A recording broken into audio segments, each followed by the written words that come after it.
pessoal, e aí, como vão? Bem, antes de mais nada, já se inscreve no canal, principalmente se você gosta desse tipo de assunto, né, sobre espadas, sobre história, sobre vikings, bem, todos esses assuntos, né, do mundo militar, de guerras, batalhas e tudo mais. Hoje a gente vai falar sobre a espada viking, né? Na verdade é um assunto que toca tanto a espada da Era da Migração, né, aquele período pós queda do Império Romano, né, início da Idade Média, até a Era Viking, né? Então ali próximo do ano 1000, né, quando acaba ali esse período tão longo aí de, né, 500 anos de história. E hoje a gente vai falar então dessa espada. Bem, e essa espada aqui, para muita gente, né, que não só que olha ela pelo seu formato, mas que às vezes consegue ter algum acesso a ter alguma dela, que seja uma boa réplica histórica, né? Essa aqui é uma espada que é uma réplica bem histórica até, tá? Tirando alguns pequenos detalhes aqui, como ela tem basicamente um ricaço, né, que não está afiado. Na época era afiado, mas tirando esse detalhe, ela é feita de uma forma histórica, inclusive a forma como o pomo é construído, tá? Nessa aqui. Então, bem histórica e também no seu peso e no seu balanço. Vocês vão ver que essas, né? Eu ainda vai ter um review completo dessa espada aqui, tá? Para quem é interessado em ter e quiser saber, por exemplo, sobre essa aqui, eu vou fazer ainda um review completa dela, falando todos os detalhes, as coisas boas que ela tem, né, e também as coisas ruins nela.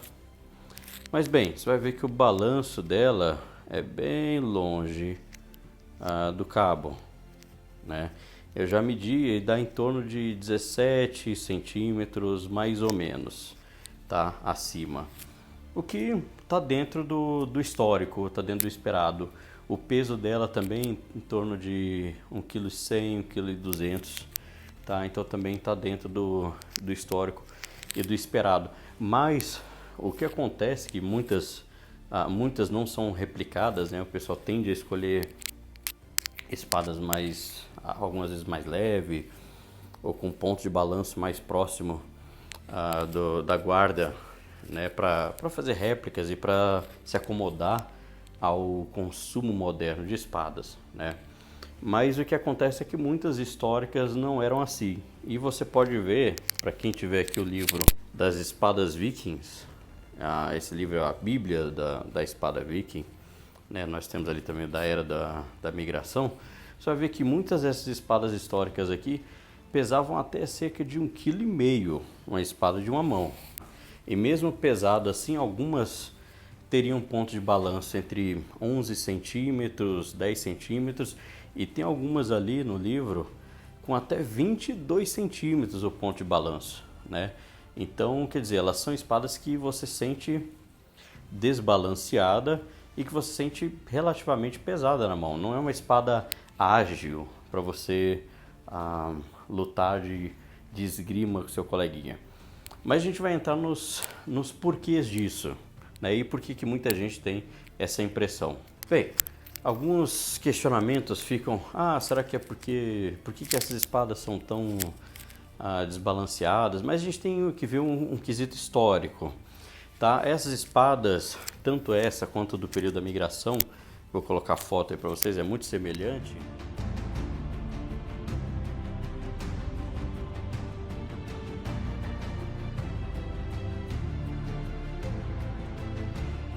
Ainda esse tipo de modelo, elas possuíam as guardas, as partes feitas de material orgânico. Por exemplo, se você pega a espata e se você ainda pega algumas do início do período da migração, tá, vai ter partes orgânicas. E essas já são com partes de metal, algumas de aço ou de ferro, algumas como essa aqui em bronze, tá? Mas no final das contas, não é isso que faz uma grande diferença nessa questão do balanço dela, tá? O fato daqui ser partes de madeira ou ser partes de metal adiciona, na verdade, muito pouco ao peso total da espada, tá? O que realmente faz a diferença é a distal taper tá? E o perfil da lâmina. Aqui ainda vai ter vídeo super completo e profundo sobre distal taper e o que isso faz numa espada, né? O principal de uma espada talvez seja mais do que sua forma em si, mas seja o distal taper, tá? E o distal taper é esse afunilamento na lâmina, né? Começando da base indo até a ponta, onde ela é mais larga aqui na base e ela vai afinando, tá? E aí você tem N tipos de distal taper mais simples, os de sabre geralmente são bem complexos, e nessa época você tinha um distal taper em geral um pouco mais leve, digamos assim, tá? Ele não era tão bruto de começar tão largo e afinar muito aqui. Então você não joga tanto peso para próximo da sua mão, até porque com esse tipo de espada você quer o peso um pouco mais longe, porque elas são espadas relativamente largas para serem boas de corte. Então quando você joga um pouco mais o peso para frente, você consegue fazer bons cortes, tá? Isso é claro, dada a geometria da lâmina, uma série de outras características. Bem, mas então muita gente pode estar se perguntando, mas e o pomo? O pomo é de metal, o pomo ele é um contrapeso que ajuda a balancear a lâmina. Mais ou menos, tá? Isso não é uma verdade 100%. O que acontece é que esses pomos não são isso, tá? E eles são tão próximos da sua mão, e a sua mão encaixa no cabo perfeitamente, que você não tem muito... você não tem uma alavanca aqui, você não tem um espaço igual espadas longas, por exemplo, onde você tem o espaço de outra mão, ou um espaço maior aqui e você pode dar esse contrapeso, tá? Nesse caso você não tem isso.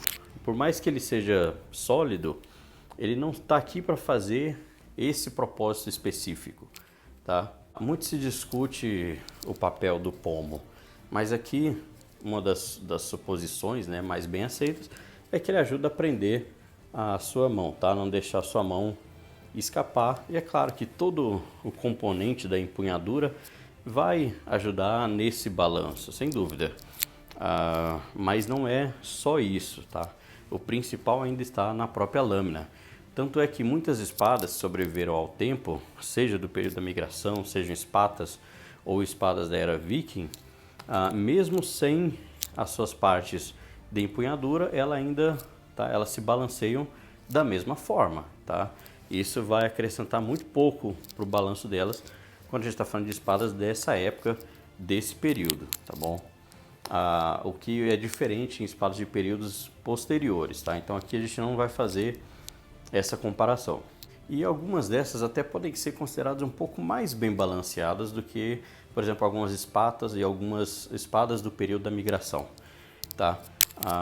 Porque algumas são até mais leves por causa do sulco, tá? Aqui do meio da lâmina, que ele é relativamente bem largo, né? E tira bastante do material, né? Deixando ela ainda com uma boa resistência, porém mais leve, né? Se tivesse todo esse metal a mais aqui, ela seria consideravelmente mais pesada.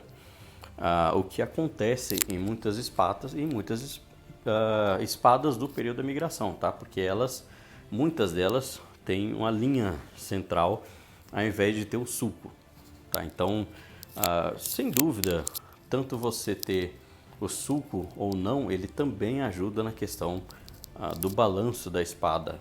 Bem, muita gente pode se perguntar, mas tudo bem, ela é histórica, elas tinham esse balanço mais para frente, você sente ela um pouco mais pesada, ela não é super ágil para você usar ela como se fosse um sabre ou alguma coisa assim.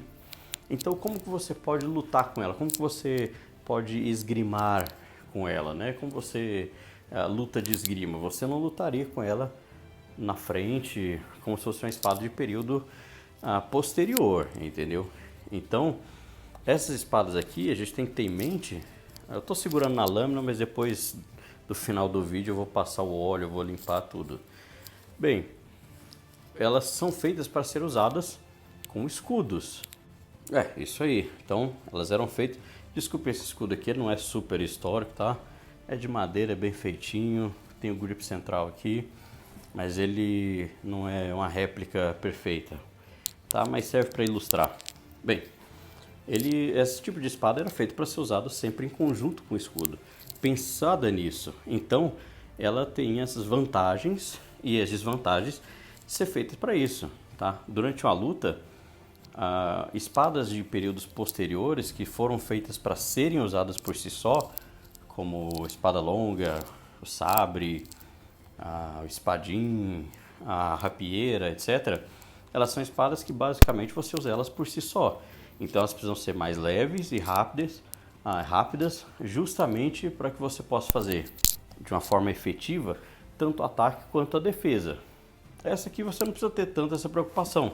A preocupação era atacar e cortar bem. Então, para a defesa, né, a mobilidade da defesa, você tem o escudo e você iria usar as duas sempre juntas, né? A gente não fica sabendo dessa espada ser usada por si só ou ser feita pensada para usar por si só e nem ser feita para você bater talvez uma lâmina com a outra, tá? Mas a ideia era sempre você usar o escudo, então nessa configuração.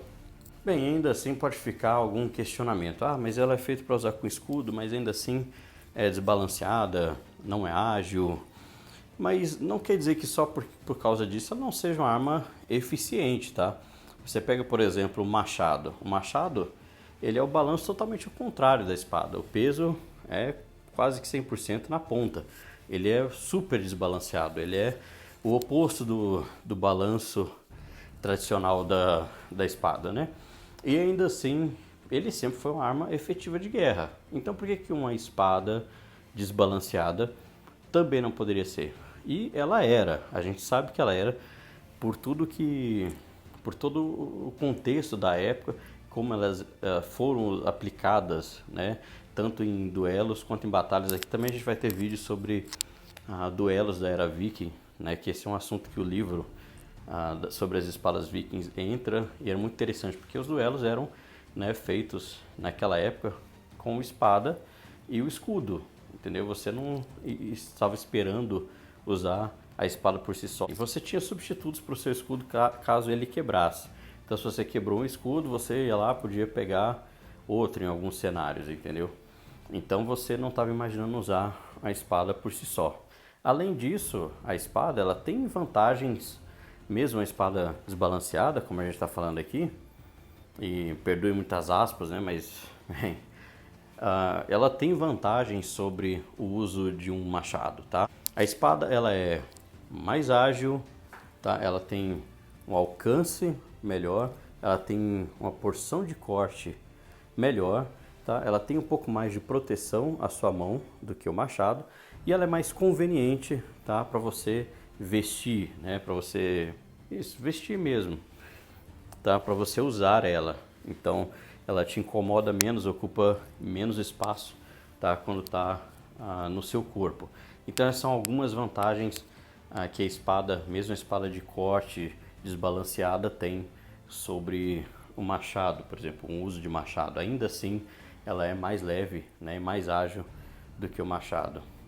Então, para resumir, o que a gente tem é isso. Sim, essas espadas são, a gente pode chamar elas sim de desbalanceadas, elas são relativamente desbalanceadas mesmo, tá? Mas isso é feito de propósito, isso é planejado, tá? Para ela ter uma boa ação de corte, tá? Para jogar o peso pro corte, tá? E isso não é feito porque ela é mal projetada nem nada disso. Então ela foi pensada nisso, tá? Ela ainda tem distal taper, ela tem o suco para retirar mais peso e ela tem todos os componentes que dão um bom balanço para ela.